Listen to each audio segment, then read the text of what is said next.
The next place which is going to make India rich is Africa. The next big market which is going to make India rich is Africa. Let me explain. There are, to me, so many very obvious reasons why India can be extremely rich by getting into Africa. And this is not by stealing or doing anything wrong. I'm going to give 5 reasons which can make India very rich working with Africa. Number 1, the economy of Africa is growing, which is somehow something similar to India, where the middle class is increasing very much, the same way it's happening in Africa, which means the consumers are increasing very much, and which means the market is increasing very much. And that, to an entrepreneur, is money. The similarities in history. Of course, it's something which might seem not so convincing, but the fact that African countries and India, they do have somehow something which is too close in their history, which is the past of colonization and the struggle of trying to come up and rebuilding yourself. That is already a very good thing which can unify the mindset of people into adapting the same thing which have worked in India can also work in Africa. My third point, which is one of the most crucial things which I've seen happening in India, and I have been convinced so much if Indian companies can apply it in Africa, they will win big. Actually, they have been already winning big. And this is bringing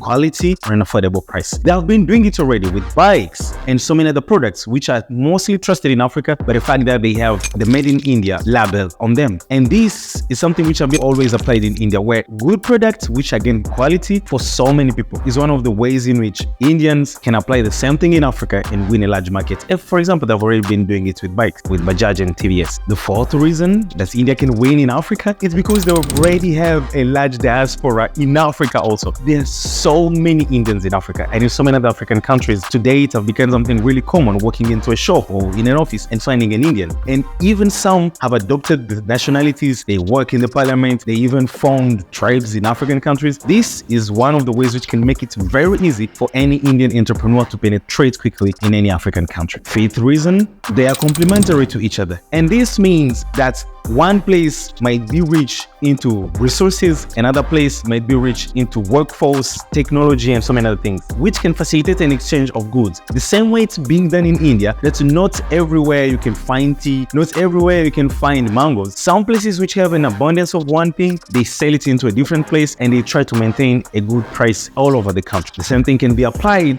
between India and African countries by exchanging the things which might be in abundance in one area and bringing them into another area. And that is how people grow together, by sharing what you have better and what I have better and just exchanging it. Anyways, there's still so many ways in which India can actually get rich working in Africa. But nowadays, it seems very probable that so many African governments are literally collaborating with Indians by making visits, by inviting Indians, by collaborating in scholarships and so many other things. It seems like we have all the opportunities of actually collaborating and creating something together. Thanks so much for being here. Catch you next time.